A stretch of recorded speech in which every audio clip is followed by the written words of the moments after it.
السلام عليكم. إن الحمد لله نحمده ونستعينه ونستغفره ونعوذ بالله من شرور أنفسنا ومن سيئات أعمالنا، من يهده الله فلا مضل له ومن يضلل فلا هادي له. أشهد أن لا إله إلا الله وحده لا شريك له وأشهد أن محمدا عبده ورسوله. أما بعد، فإن خير الحديث كتاب الله، وخير الهدي هدي محمد صلى الله عليه وسلم، وشر الأمور محدثاتها، وكل محدثة بدعة، وكل بدعة ضلالة، وكل ضلالة في النار. قال تعالى: يا أيها الذين آمنوا كتب عليكم الصيام كما كتب على الذين من قبلكم لعلكم تتقون. میرے بھائیو، آپ جانتے ہیں کہ روزوں کے موضوع پہ گفتگو ہو رہی ہے. میں نے گزشتہ سے ایک روز پہلے روزوں کے آداب کے موضوع پہ گفتگو کی تھی، اور گزشتہ روز ہمارا موضوع تھا وہ چیزیں کہ جن سے روزہ باطل ہو جاتا ہے، ٹوٹ جاتا ہے، ختم ہو جاتا ہے. اور آج ہمارا موضوع وہ امور ہیں، وہ چیزیں ہیں جن سے روزہ فاسد نہیں ہوتا، باطل نہیں ہوتا، ٹوٹتا نہیں ہے. یہ کئی ایک چیزیں ہیں جن کے بارے میں لوگ شش و پنج میں مبتلا رہتے ہیں، اختلافات کا شکار رہتے ہیں کہ ان سے روزہ ٹوٹتا ہے یا نہیں ٹوٹتا، جبکہ وہ ایسی چیزیں ہیں کہ ان سے روزہ نہیں ٹوٹتا. ان میں سے سب سے پہلے صبح جب انسان اٹھتا ہے، وہ جنابت کی حالت میں ہو اور غسل کیے بغیر روزہ رکھ لے، اسی طرح اذان ہو جائے، فجر طلوع ہو جائے، تو ایسے آدمی کا روزہ ٹھیک ہے، غلط نہیں ہے. غسل بعد میں بھی ہو سکتا ہے، فجر کی اذان ہو گئی، اس کے بعد غسل کیا جائے اور نماز پڑھ لی جائے. لیکن جب روزہ رکھا گیا، اس وقت روزے دار جنابت کی حالت میں تھا، غسل نہیں کیا تھا، تو ایسے آدمی کا روزہ ٹھیک ہے، فاسد نہیں ہے، باطل نہیں ہے. یہ وہ مسئلہ ہے جس مسئلے میں صحابہ کرام میں بھی اختلاف پیدا ہوا تھا. چنانچہ جناب ابو ہریرہ رضی اللہ تعالیٰ عنہ کہا کرتے تھے کہ جو آدمی صبح اٹھے اور جنابت کی حالت میں ہو، احتلام کی حالت میں ہو، غسل اس کے اوپر واجب ہو چکا ہو، اور اسی طرح فجر کی اذان ہو جائے، فجر طلوع ہو جائے، تو ایسے آدمی کا روزہ نہیں ہے. ابو بکر ابن عبد الرحمن ابن حارث، انہوں نے یہ الفاظ جناب ابو ہریرہ کے منہ سے سنے اور اپنے والد کو بتائے، کیونکہ انہیں تعجب ہوا کہ یہ مسئلہ بڑا عجیب و غریب ہے جو ابو ہریرہ بیان کر رہے ہیں رضی اللہ تعالی عنہ. تو عبد الرحمن اپنے بیٹے ابو بکر کو لے کے جناب عائشہ اور جناب ام سلمہ کے پاس آئے، ان سے بات کی، انہیں بتایا. تو انہوں نے بتایا کہ ایسا کئی دفعہ ہوا کہ نبی علیہ السلام صبح اٹھتے، غسل آپ کے اوپر واجب ہوتا، آپ روزہ رکھ لیتے، بعد میں غسل کرتے اور نماز پڑھ لیتے. تو عبد الرحمن اور ابو بکر دونوں مروان کے پاس آئے، مروان بن حکم کو بتایا کہ ابو ہریرہ ایسے کہہ رہے ہیں اور نبی علیہ السلام کی جو بیویاں ہیں وہ ایسے کہہ رہی ہیں. تو ابو ہریرہ رضی اللہ عنہ کا یہ مسلک تھا، ان کا یہ موقف تھا. مروان کو پتا چلا تو مروان نے عبد الرحمن سے کہا کہ تم یہ حدیث سن کر آ رہے ہو، امہات المومنین سے ابو ہریرہ کو جا کے بتاؤ. تو جناب ابو ہریرہ کو یہ حدیث بتائی گئی تو انہوں نے کہا کہ اگر امہات المؤمنین جناب عائشہ ام سلمہ ایسے کہہ رہی ہیں تو پھر مسئلہ ایسے ہی ہوگا. میں نے یہ مسئلہ کسی اور سے سنا تھا، نبی علیہ السلام سے نہیں سنا تھا. یہاں سے ایک تو ہمیں یہ معلوم ہوا کہ جناب ابو ہریرہ کو غلط فہمی ہوئی، اور وہ صحابی ہیں، چھوٹے صحابی نہیں، بہت بڑے صحابی ہیں اور فقیہ ہیں، عالم دین ہیں. ادھر بھی صحابہ کرام ہیں جناب عائشہ ام سلمہ، لیکن جناب عائشہ ام سلمہ کی بات مانی گئی کیونکہ انہوں نے نبی علیہ السلام کا حوالہ دیا ہے.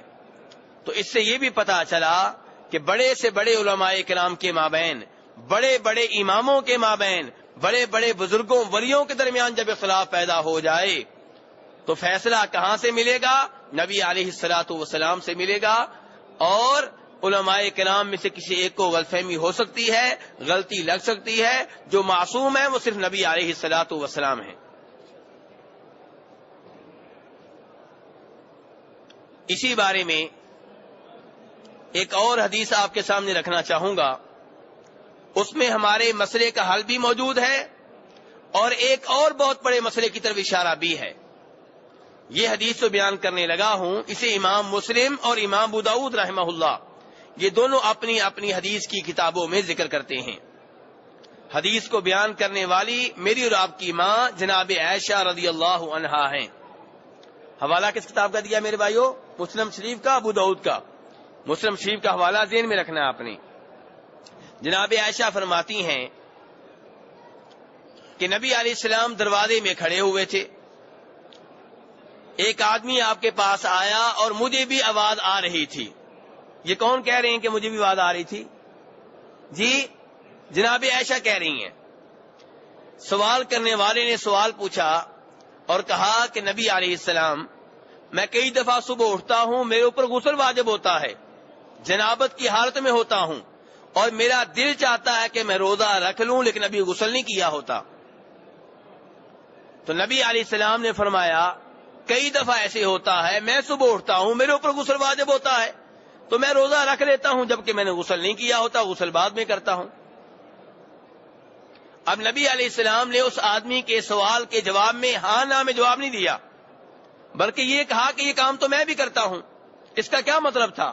اس کا مطلب یہ تھا کہ میں تمہارا نبی ہوں، میں تمہارے لیے امام ہوں، میں تمہارا پیشوا ہوں، میں تمہارے لیے نمونہ ہوں، میں تمہارے لیے اسوہ ہوں.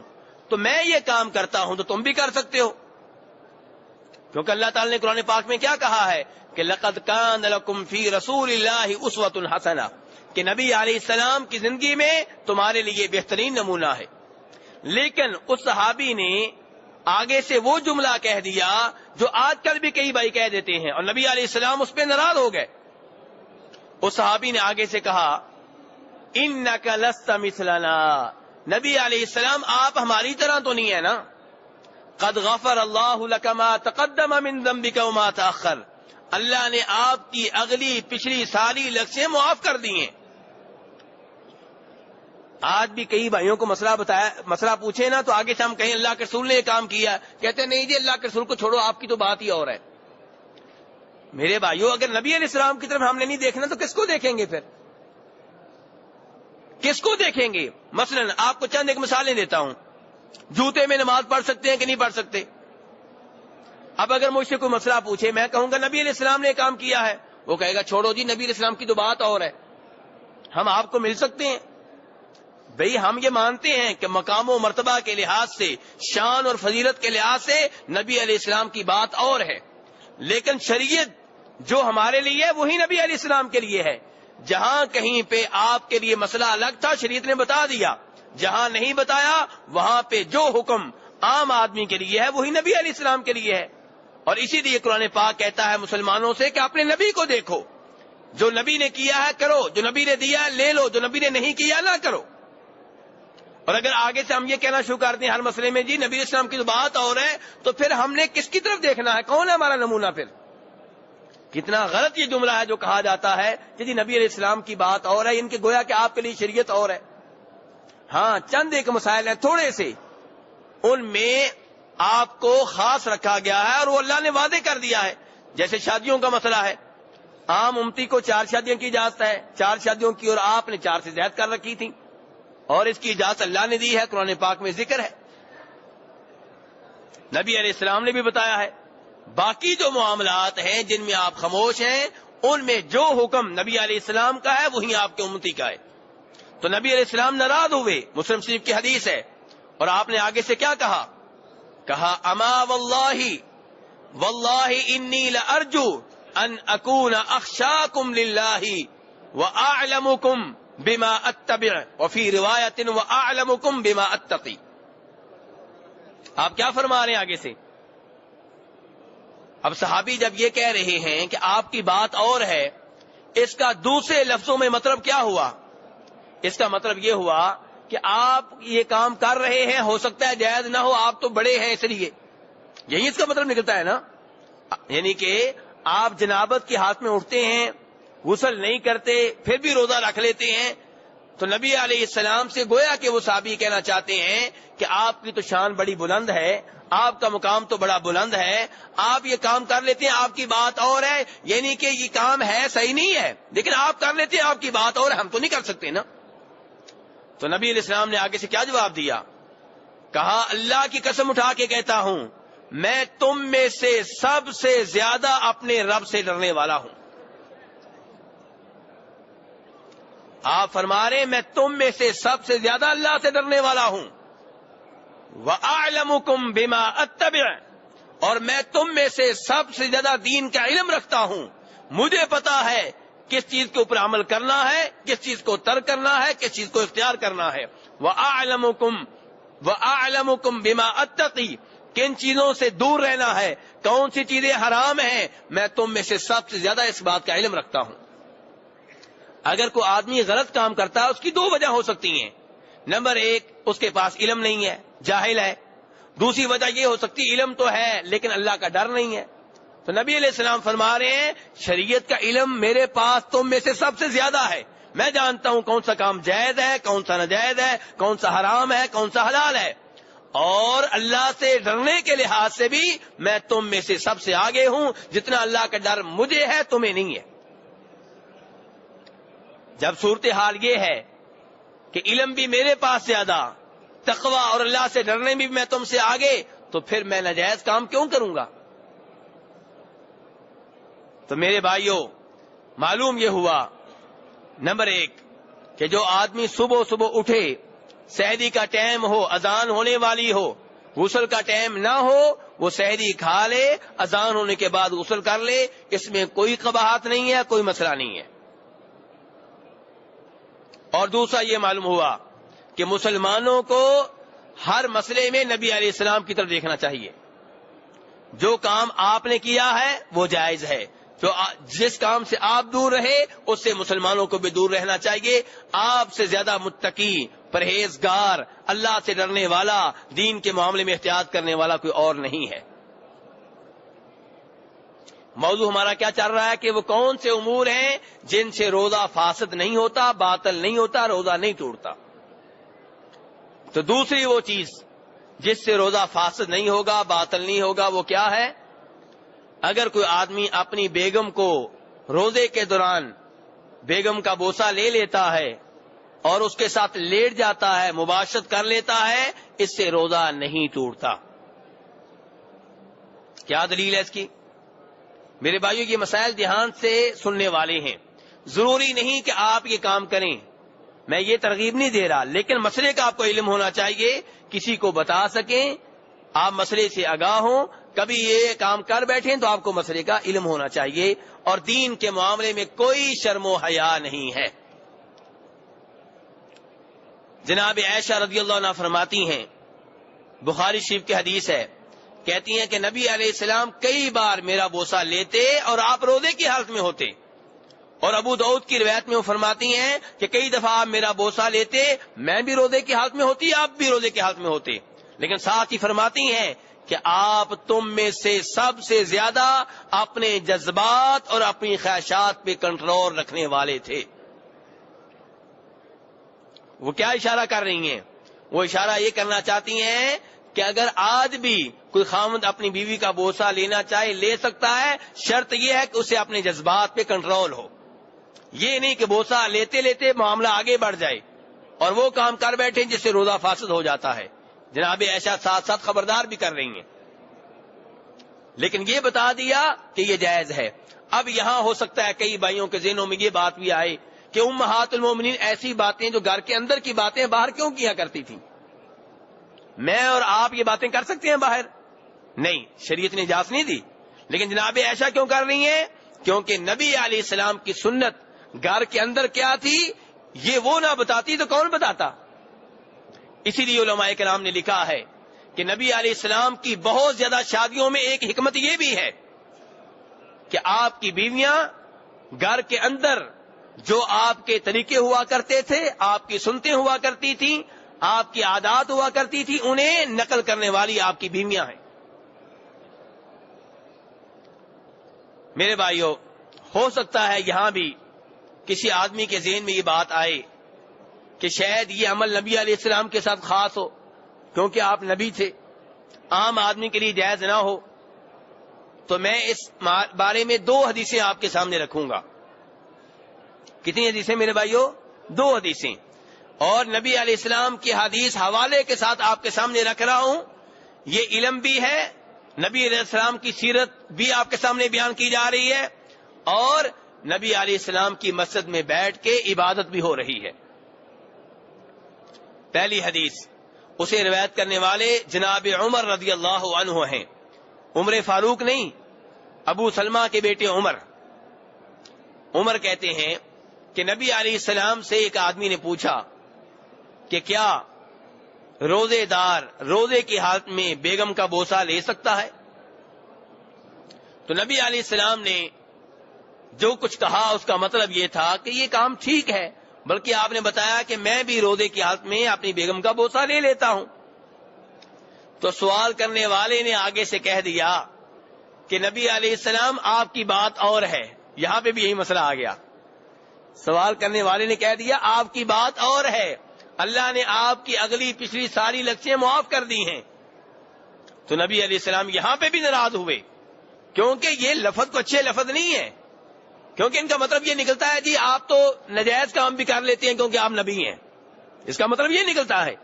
تو نبی علیہ السلام اس لیے غصے میں آ جاتے کہ کیا تم یہ سمجھتے ہو کہ مجھے اللہ کا ڈر نہیں ہے، مجھے اللہ کا خوف نہیں ہے، میرے پاس شریعت کا علم نہیں ہے؟ آپ اس لیے ناراض ہوا کرتے تھے۔ تو یہاں پہ بھی آپ نے کہا واللہ انی لاخشاکم لہ واتقاکم لہ، اللہ کی قسم اٹھا کے کہتا ہوں میں تم میں سے سب سے زیادہ اللہ سے ڈرنے والا، تم میں سے سب سے زیادہ متقی، تم میں سے سب سے زیادہ پرہیزگار، تم میں سے سب سے زیادہ ناجائز اور حرام کاموں سے دور رہنے والا ہوں۔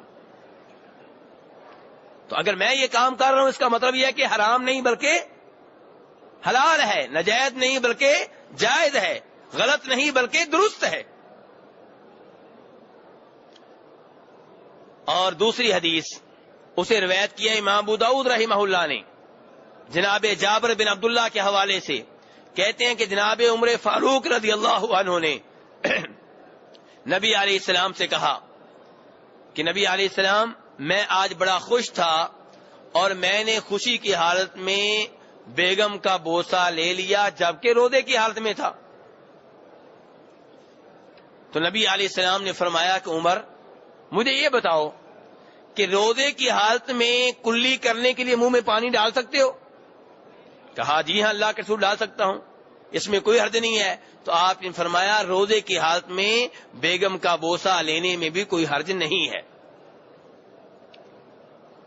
بس میرے بھائیوں یہ بات ذہن میں رہے، جس کا تذکرہ جناب ابو ہریرہ نے کیا ہے، وہ کہتے ہیں کہ نبی علیہ السلام کے پاس ایک آدمی آیا، اس نے پوچھا کہ بیگم کے ساتھ لیٹ سکتا ہوں؟ آپ نے کہا نہیں، روزے کی حالت میں نہیں لیٹ سکتے۔ دوسرا آیا، اس نے پوچھا بیگم کے ساتھ روزے کی حالت میں لیٹ سکتا ہوں؟ آپ نے کہا لیٹ سکتے ہو۔ تو جناب ابو ہریرہ کہتے ہیں کہ جب ہم نے غور کیا تو ہم اس نتیجے تک پہنچے کہ جس آدمی کو آپ نے اجازت دی وہ بوڑھا تھا اور جس کو آپ نے روکا وہ جوان تھا۔ تو اس سے پتہ یہ چلا میرے بھائیوں، خلاصہ کلام یہ ہے کہ روزے کی حالت میں بیگم کا بوسہ لینا جائز ہے، بیگم کے ساتھ لیٹنا جائز ہے اس آدمی کے لیے جس کو پتا ہو کہ میں اپنے اوپر کنٹرول رکھ سکتا ہوں، اور جس کو خطرہ ہو کہ بوسہ لیتے لیتے بیگم کے ساتھ لیٹتے لیٹتے معاملہ ہم بستری تک پہنچ جائے گا، معاملہ انزال تک پہنچ جائے گا، تو ایسے آدمی کو بیگم کا بوسہ بھی نہیں لینا چاہیے، اس کے ساتھ لیٹنا بھی نہیں چاہیے۔ اور اگر بوسہ لینے کی وجہ سے انزال ہو جاتا ہے، بیگم کے ساتھ لیٹنے کی وجہ سے انزال ہو جاتا ہے، منی کا پانی نکل آتا ہے، تو روزہ ٹوٹ جائے گا اور اس کی جگہ پہ ایک روزہ بعد میں رکھنا پڑے گا۔ اس لیے ہر آدمی کو صورتحال دیکھ لینی چاہیے۔ لیکن اگر بوسو کنار کرتے ہوئے منی کا پانی نہیں نکلتا، مدی کا پانی نکل آتا ہے، تو اس سے روزہ نہیں ٹوٹتا۔ تو میرے بھائیوں دو چیزیں ہو گئیں جن کا میں ذکر کر چکا ہوں کہ جن کی وجہ سے روزہ فاسد نہیں ہوتا.